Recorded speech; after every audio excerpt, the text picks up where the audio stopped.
فقد قال الله عز وجل في كتابه العظيم ألم يعلم بأن الله يرى.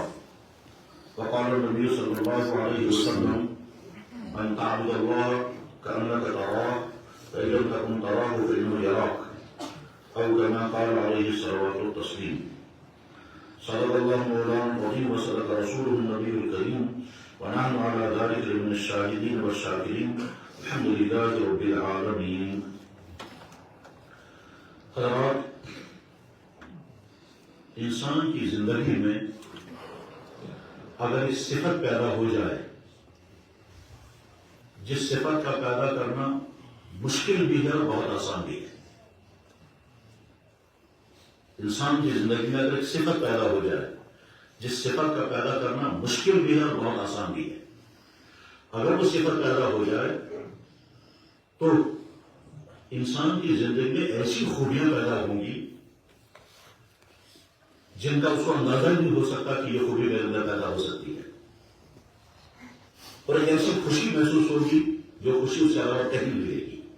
کیا ہے وہ صفت؟ اس صفت کو بیان کرنے سے پہلے میں مثال عرض کرتا ہوں. مثالوں کے ذریعے سے بات سمجھنے میں آسانی ہوتی ہے. آج کے زمانے میں سی سی کیمرے لگائے جا رہے ہیں. اس سی سی کیمرے کے معنی کیا ہوتے ہیں کہ جو آدمی کیمرے میں ہے اس کو چیک کیا جا رہا ہے اور وہ آدمی خود سمجھتا ہے کہ میں کیمرے کی زد میں گھس ہوں. لہذا وہ کوشش یہ کرے گا مجھ سے کوئی غلطی نہ ہو جائے جس سے کیمرہ مجھے پکڑ لے، اور بعد میں میرے خلاف جو بھی قدم اٹھایا جائے گا بنیاد ہوگی وہی کیمرہ. اور اگر وہ اچھا کام کر رہا ہے تو اسے خوشی محسوس ہوتی ہے کہ کیمرہ ریکارڈ کر رہا ہے مجھے اچھا کر رہا ہو، اور اس پر مجھے کچھ انعام بھی مل سکتا ہے. مان لیجیے فیکٹری میں مین آفس میں صاحب کے پاس سی سی کیمرہ لگا ہوا ہے اور وہ فیکٹری کے تمام ملازمین اور تمام لیبرز کو چیک کر رہا ہے. تو کام کرنے والا یہ سمجھتا ہے کہ میں اچھی طرح سے کام کروں گا اور صاحب نے جو انعام رکھا ہے وہ مجھے انعام ملے گا. اور کام کرنے والا صاحب نے یہ بھی سوچنا ہوگا کہ اگر مجھ سے غلطی ہوگی تو کیمرہ مجھے دکھا دے گا. یہ وہ آسان سی مثال ہے جو ہم سب کے سامنے ہے. اب دیکھیے اس مثال سے ہم کو کیا سمجھنا ہے. اللہ تعالیٰ شان ارشاد فرماتے ہیں الم یعلم بأن اللہ یری. کیا تم لوگ نہیں جانتے ہو کہ میں تمہیں ہر وقت دیکھ رہا ہوں؟ کیا وہ نہیں جان رہا ہے کہ تم میری نظروں سے چھپ نہیں سکتے؟ استغفر من اللہ ولا استغفر من اللہ. تو انسانوں سے تو چھپ سکتے ہو، مجھ سے تو نہیں چھپ سکتے. عالم الغیب والشہادہ، تمہارے اندر کے حالات میرے سامنے کھلے ہوئے ہیں، باہر کے حالات بھی میرے سامنے کھلے ہوئے ہیں. ما یکون من نجوی ثلاثۃ الا هو رابعهم. تم کہیں بھی بیٹھ کے دو آدمی بات کرو گے تیسرا بے ساتھ. تمہارے دل کے یہاں کھانے میں اگر کوئی خیال آتا ہے تو نسو جان دیتا. اور اس کو اسی بات پر سمجھایا جناب رسول اللہ صلی اللہ علیہ وسلم نے. وہ ایک مشہور حدیث کو کہتے ہیں حدیث جبرائیل، اور اس حدیث کو حدیث جبرائیل اس لیے سے کہتے ہیں کہ اس میں حضرت جبرائیل نے آ کر کے اللہ کے نبی علیہ السلام سے کچھ سوالات کیے، اور وہ سوالوں کے جواب کی ضرورت جبرائیل کو خود نہیں ہے. اصل سوال کے ذریعے سے حضور سے جواب دلوائیں گے اور وہ جواب صحابہ سنیں گے. جیسے آج کے زمانے میں کسی کا انٹرویو کیا جاتا ہے، انٹرویو کرنے کا مقصد ہم سوال وہ بھریں گے کہ جواب دینے والا جو جواب دے گا سننے والا وہ پیدا ہوگا. کوئی انٹرویو کرنے والے کو اس میں کوئی مقصد کبھی نہیں ہوتا ہے. تو جبرائیل علیہ السلام میں خاص انداز سے آئے، اس کو صحابہ بڑی اہمیت کے ساتھ بیان کرتے ہیں. اس انداز سے بیان کرتے ہیں کہ ہم ایک مرتبہ حضور کی مجلس میں بیٹھے ہوئے تھے، اچانک ایک آدمی داخل ہوا، سفید اس کے کپڑے تھے، کالے بال تھے، بڑے احترام سے داخل ہوا. ہم نے اس کو دیکھا مگر پہچان نہیں سکے کہ ہے کون، اور لگتا تھا کہیں دور سے آیا ہوا ہے تو لہذا مسافر ہے، مگر مسافر ہونے کی نشانی اس کے اندر نہیں تھی. تو بہرحال وہ اندر آیا، اس سیدھے حضور کی خدمت میں جا کر پہنچ گیا، اور پھر دونوں بیٹھا اور اپنے گھٹنے حضور کے گھٹنوں کے ساتھ ملا لیے، اپنے دونوں ہاتھ ران پر رکھے اور پھر سے سوال شروع کیے، یا محمد اخبرنی عن الایمان. پھر دوسرا سوال کیا اخبرنی عن الاسلام. پھر تیسرا سوال کیا اخبرنی عن الاحسان. احسان کے بارے میں مجھے جواب بتائیے. تو اللہ کے نبی علیہ السلام نے جواب میں فرمایا کہ تم اللہ کے سامنے کھڑے ہو جاؤ اس طرح سے کہ تم خدا کو دیکھ رہے ہو، اور اگر تم یہ کیفیت پیدا نہ کر سکے تو کم سے کم یہ سمجھو کہ اللہ تمہیں دیکھ رہا ہے۔ اس بات کو اللہ کے نبی علیہ السلام نے دوسری حدیث میں دعا کے ذریعے سمجھایا۔ آپ نے فرمایا یا اللہ آپ مجھے دیکھ رہے ہیں، میری بات بھی سن رہے ہیں، میری کوئی چیز آپ سے چھپی بھی نہیں، میرے اندر کی حالت سے واقف ہے۔ اللہ نے نظر اسمع کلامی، آپ میری بات سن رہے ہیں، وترى مکانی، آپ مجھے دیکھ رہے ہیں میں کہاں ہوں، وتعلم سري وعلانيتي، میرے اندر باہر کا سارا حال آپ کے سامنے کھلا ہوا ہے، لا يخفى عليك شيء من امري، میری کوئی چیز آپ کے سامنے چھپی بھی نہیں ہے۔ یہ چار جملوں میں آپ نے گویا کی کیفیت بیان کر دی۔ اب ان آیات اور احادیث کی روشنی میں جو صفت پیدا کرنے کی کوشش کرنی ہے وہ یہ کہ آدمی ہر بات یہ سمجھے کہ اللہ مجھے دیکھ رہے ہیں۔ اگر یہ کیفیت پیدا ہو گئی اللہ مجھے دیکھ رہے ہیں، تو اچھے کام پر خوشی محسوس ہوگی کہ اللہ مجھے دیکھ کر خوش ہوگا، میرے بندے نے سجدہ کیا، اللہ میرا سجدہ دیکھ رہے ہیں تو ضرور اللہ خوش ہوں گے اور اس پر مجھے انعام ضرور ملے گا۔ میں نے اپنی ڈیوٹی پوری کی، میرا اللہ مجھے دیکھ رہا ہے اور اس پر مجھے ضرور انعام ملے گا۔ میں نے اپنے آپ کو کہیں گناہ سے بچا لیا تو اللہ مجھے دیکھ رہا ہے کہ گناہ کے قریب پہنچ کر اپنے آپ کو بچا لیا، اللہ بہت خوش ہوں گے۔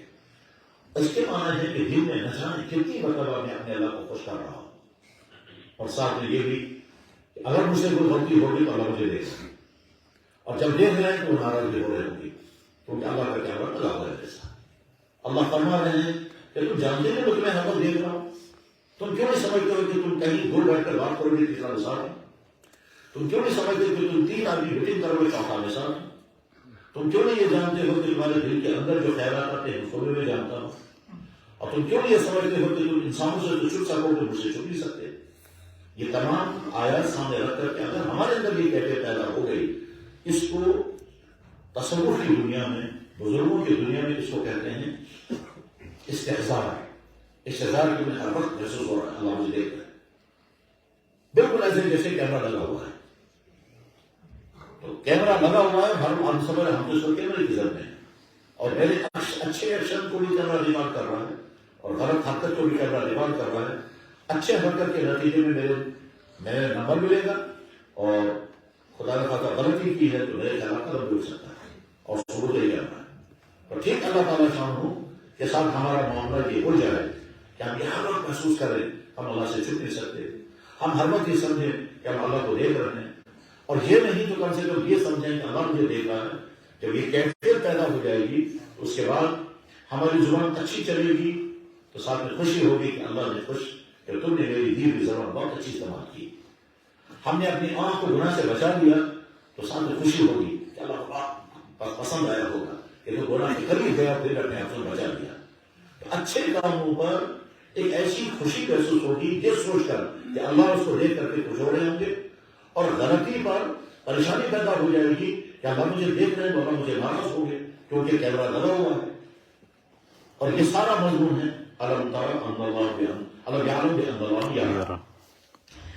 یہ کیفیت پیدا کرنے کے لیے جیسے ذکر اللہ کی کثرت بہت زیادہ مفید مانی جاتی ہے، اسی طرح سے یہ کیفیت پیدا ہو جائے، اس کیفیت کے پیدا کرنے کے لیے عمل ہوتا ہے، اس کو کہتے ہیں مراقبہ کرنا۔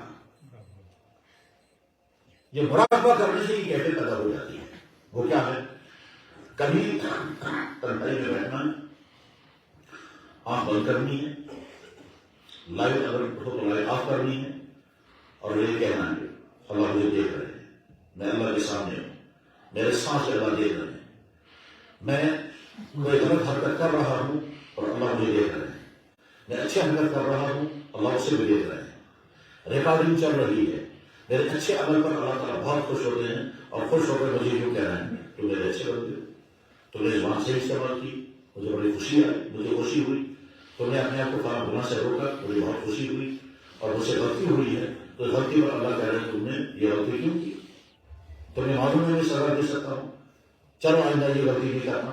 یعنی ذہن سے اللہ کے ساتھ بات چیت، جب ذہن سے اللہ کے ساتھ بات چیت کریں گے اس کو کہتے ہیں مراقبہ کرنا، اور یہ کچھ روزانہ روٹین بنا کر کے جب یہ کریں گے تو اس کے اثرات زندگی بنا رہے گے۔ صبح سے شام تک ہم جہاں ہوں گے وہاں یہ سوچیں گے اللہ مجھ سے کہہ رہا ہے میں دیکھ رہا ہوں کیا کرو گے، اور یا تو ابھی نمبر لوں گا اور یا ابھی سزا کے لیے تمہارا ایک نمبر اور بڑھ جائے گا. تمہارے سروس بک میں نمبر ایڈ ہو رہے ہیں, اچھے نمبر بھی ایڈ ہو رہے ہیں, وہ ریچیک کر رہا ہوں, اور برے نمبر بھی ایڈ ہو رہے ہیں, وہ بھی ریچیک کر رہا ہوں. تو مجھ سے چھپ نہیں سکتے. یہ کیفیت اگر پیدا ہو گئی انسان کے اندر کہ اللہ مجھے ہر وقت دیکھ رہا ہے, میں اللہ چھپ نہیں سکتا, میں اپنے کسی بڑے کام اللہ سے چھپا نہیں سکوں گا, اور اچھے کام کرنے پر میرا اللہ لازم مجھ سے خوش ہوتا ہے, کیونکہ وہ کہتے ہیں وہ لازم کہتے ہیں. تو دل میں 10 مرتبہ ایسی خوشی ملے گی جیسی خوشی کسی اور جگہ نہیں, اور دل میں 10 جگہ وہ پریشانی آئے گی, اور پریشانی کی وجہ سے انسان اپنے آپ کو روک لے گا. جو پریشانی کسی اور ڈر سے نہیں آ سکتی ہے, انسان سے چھپ کر کے کچھ بھی کر سکتا ہے, لیکن تنہائیوں میں اندھیریوں کے اندر اگر کوئی چیز انسان کو روک سکتی ہے تو وہی اللہ کا ڈر اور اللہ کا خوف. کافی دنوں پہلے ایک جگہ ایک تعلیمی ادارے میں ہم تھے, کافی سالوں پہلے.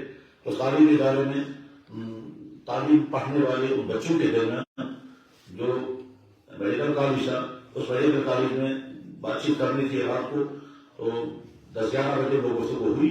اس کے بعد ایک صاحب آئے خود بخود, جس کو ہم نہیں جانتے تھے, اور کالج کے لڑکوں سے اس کی جان پہچان تھی.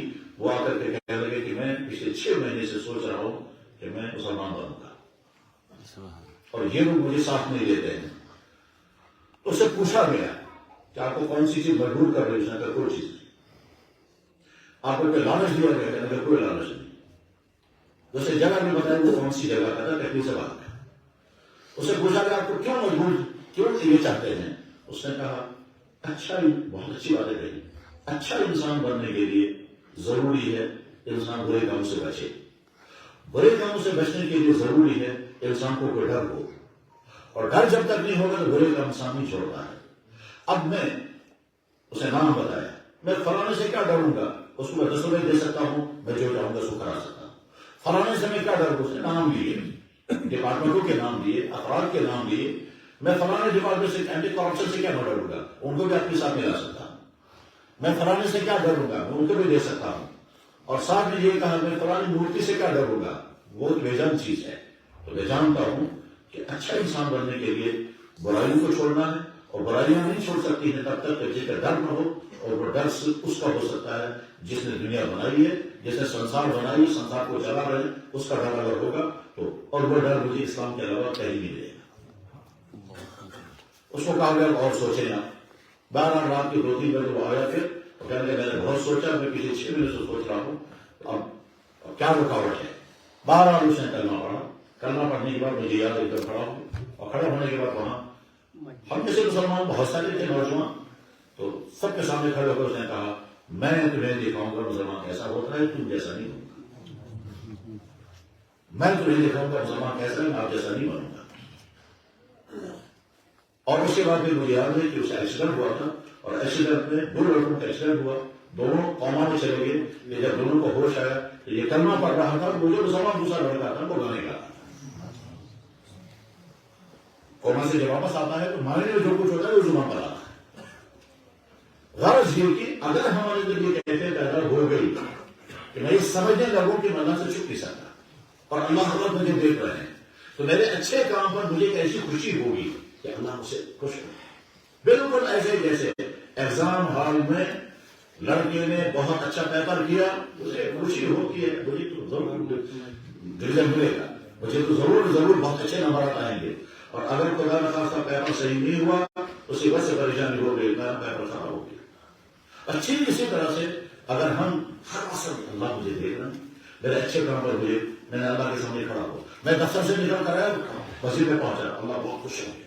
میں نماز پڑھوں گا, بہت اچھی پڑھوں گا, اللہ اور زیادہ خوش ہوں گے. میں سجدہ ایسا کروں گا کہ اللہ تعالیٰ سامنے میں ایسا ہی مجھ سے بھائی اچھا لگ رہا ہے. تو اپنے ایک عمل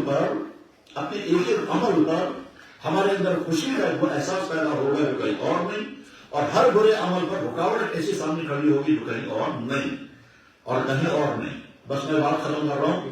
حضرت عمر بن خطاب امیر المومنین تھے, اور رولنگ کی پوری دنیا میں فاروق اعظم جیسا حکمران کہیں نہیں مل سکتا.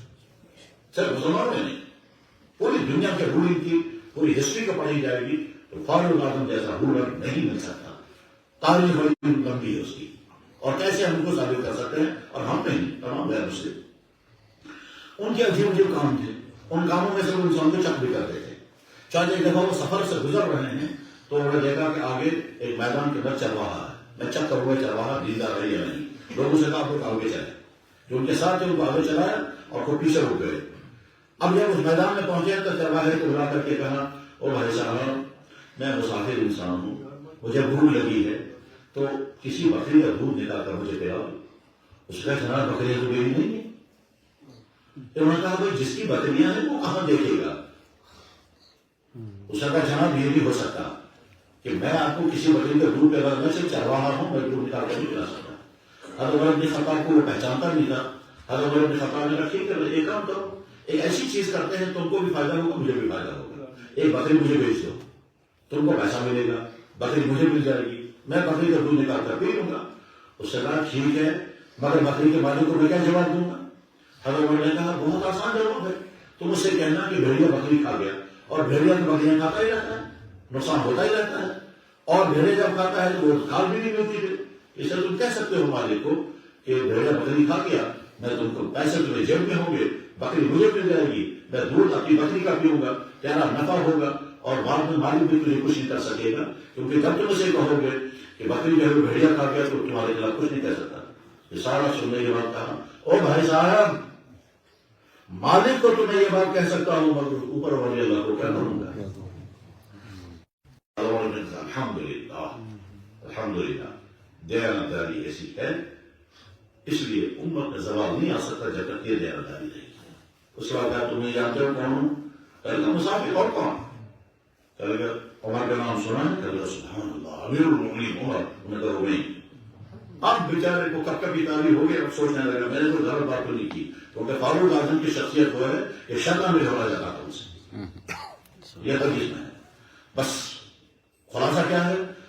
اگر ہمارے اندر یہ کیفیت پیدا ہو گئی کہ میرا اللہ ہر وقت مجھے دیکھ رہا ہے، میں اپنے اللہ سے چھپ نہیں سکتا، میں کیا بول رہا ہوں، میں کیا دیکھ رہا ہوں، میں کیا کھا رہا ہوں، میں کیسے کما رہا ہوں، میں کہاں خرچ کر رہا ہوں، میرا بہیویئر کس کے ساتھ کیا ہے، میرا رویہ کس کے ساتھ کیا ہے، میرا اپنے ماں باپ کے ساتھ، اپنے بھائیوں کے ساتھ، اپنی بیوی کے ساتھ، اپنے کسٹمروں کے ساتھ، اپنے پولیس کے ساتھ، اپنے ماتحت ملازموں کے ساتھ، اپنے افسروں کے ساتھ، ہر انسان کے ساتھ میرا رویہ کیا ہے، میرا اللہ مجھے دیکھ رہا ہے، میں اپنی زبان کیسے استعمال کروں، میرا اللہ مجھے دیکھ رہا ہے، میں رات کے تنہائی میں اندھیرے میں بیٹھ کر کے کیا دیکھ رہا ہوں اور کیا سن رہا ہوں، میرا اللہ مجھے دیکھ رہا ہے۔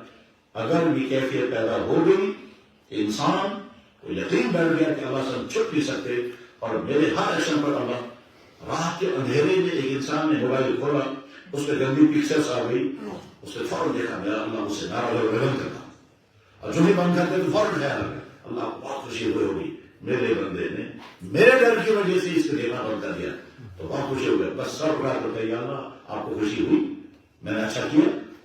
اگر اس دنیا میں سسٹم ہوتا تو فوراً آواز آتی، کیا آتی؟ بہت اچھا تم کو 5 نمبر دے دیں، لازم ہے، لیکن اللہ نے دنیا میں یہ سسٹم نہیں رکھا ہے، اور یہ سارا تمہارے اکاؤنٹ میں جا رہا ہے، اور اکاؤنٹ جب کھلے گا قیامت کے دن تو سب ٹھیک۔ اس کی مثال ایک شخص نے جب وہ غار میں پھنس گئے تھے، غار میں پھنس گئے تھے اور اب وہ ان کے سامنے بچنے کی کوئی صورت نہیں تھی، تو ان سے ایک آدمی نے کہا کہ یا اللہ آپ کو معلوم ہے کہ میرے دل میں میری چچیری بہن کی وہ محبت آ گئی تھی، جو محبت جنسیت کی بنیاد پر ہوتی ہے، شہوانیت کی بنیاد پر ہوتی ہے، غلط انٹینشن کی بنیاد پر ہوتی ہے، تو وہی محبت میرے دل میں میری بہن کی آ گئی، اور ایک مرد کسی عورت سے جو چاہتا ہے وہی میرے دل میں بڑھنے لگا، میں نے اسے ظاہر کر دیا، اس نے کہا ٹھیک ہے پہلے پیسے لاؤ، میں نے کہا کتنے؟ کہنے لگے 100 دینار کا تو ہاتھ پورن 100 پورن آنے ہیں، میں نے وہ ارینج کیے اور لے جا کر اس کو دیے، جب اس کو دیے تو اس نے کہا بہت خوشی ہوگی۔ اب جب جس کام کے لیے وہ 100 پاؤنڈ دیے گئے ہیں اس کام کے کرنے کے جو قریب پہنچے، اس نے کہا دیکھو تمہارا میرا نکاح تو نہیں ہے، اور نکاح کے بغیر تم وہ چیز حاصل کر رہے ہو جس سے اللہ ناراض ہوگا، تو جو جس نے کہا اللہ ناراض ہوگا اس نے اللہ سے کرو میں اور بھی کر دیا، تو یہ اللہ کو اچھا لگا؟ اگر آپ کو اچھا لگا تو چٹان نیچے گرا دیجیے۔ تو گناہ سے بھولنے کو اللہ کے سامنے پیش کر کے آپ کو اچھا لگا؟ صحیح، ٹھیک اسی طرح سے گناہ سے اپنے آپ کو بچانا، اور یہ اللہ آپ کو اچھا لگا، اور گناہ ہو جائے یا اللہ ناراض ہو گئے ہوں گے، بس یہ اللہ کے ہونے اور اللہ کے دیکھنے اور ہر وقت اللہ کے ساتھ ہونے کا ایک کی کیفیت اگر پیدا ہوگی، بعد میں مصیبت میں پھنسیں گے کبھی آئے تو مجھے کیا گھبرانے کے بارے میرا اللہ کے ساتھ، مشکلات آ گئے تو مجھے کیوں پریشان ہے، میرا اللہ کے ساتھ، اور گناہ کا مرحلہ آ گیا تو میں کیوں کروں گا گناہ، میرا اللہ مجھے دیکھ رہا ہے، اور گناہ سے بچنے کا میں کامیاب ہو گیا تو بہت خوشی ہوگی، میرا اللہ مجھے دیکھ رہا ہے۔ اللہ کی معیت، اللہ کا استحضار، اللہ کے دیکھنے اور اللہ کے سامنے ہر وقت اپنے آپ کو رکھنے کا مزاج اگر پیدا ہو جائے، بہت بڑی نعمت حاصل ہوگی، بہت بڑی نعمت۔ اس کے ذریعے سے ابھی وہ خوشیاں ملے گی جو اس کے اور کہیں علاوہ نہیں، اور اس کے ذریعے سے گناہوں سے بچنے کا وہ گل ہاتھ آئے گا، اس کا بچنا بہت آسان ہے، اور اس سے زیادہ اور کوئی طریقہ نہیں ہے دنیا سے، دنیا میں انسانوں کو جرموں سے روکے گا۔ تو بس کوشش یہ کریں ہم کہ ہر وقت یہ احساس رہے گا اللہ مجھے ہر وقت دیکھتا ہے، وہ میرے ساتھ ہے، میں اس کو چھپ نہیں سکتا۔ وہی کہتے ہیں تم کیوں نہیں جانتے ہو میں ہر وقت لگے گا، علم یعلم، کیا تم جانتے نہیں بأنما یری، یقیناً اللہ تمہیں ہر وقت دیکھا ہے، عالم الغیب والشہادہ میں تمہیں دیکھ رہا ہوں۔ تم رات کے اندھیرے میں، تنہائی میں، بسترے میں اندر بیٹھ کر کے موبائل سے جو کچھ میں دیکھ رہا ہوں، تم اپنے آفس میں بیٹھ کر کے کرسی پر بیٹھ کر کے کوئی تمہارے سامنے کیا کر میں دیکھ رہا ہوں، اور تمہارے اچھے کام پر میں تم کو نمبر دوں گا، برے کام پر میں کہ تمہارے خلاف ایکشن لے سکتا ہوں مگر فوراً نہیں لیتا، لیکن سب میرے نظر میں آ رہا ہے۔ اللہ کرے یہ استحضار کی کیفیت، اللہ کرے کہ اللہ کے ساتھ ہونے کی کیفیت، اللہ کرے کہ ہمارے اندر جو مزاج پیدا ہو جائے کہ ہم ہر وقت سمجھیں ہم اللہ کے کیمرے کی زد میں ہیں، اور اس کے نتیجے میں بہت خوبیاں بھی پیدا ہوں گی اور بہت سارے برائیوں سے بچنا بھی ہمارے لیے آسان ہوگا۔ وآخر دعوانا الحمدللہ رب العالمین۔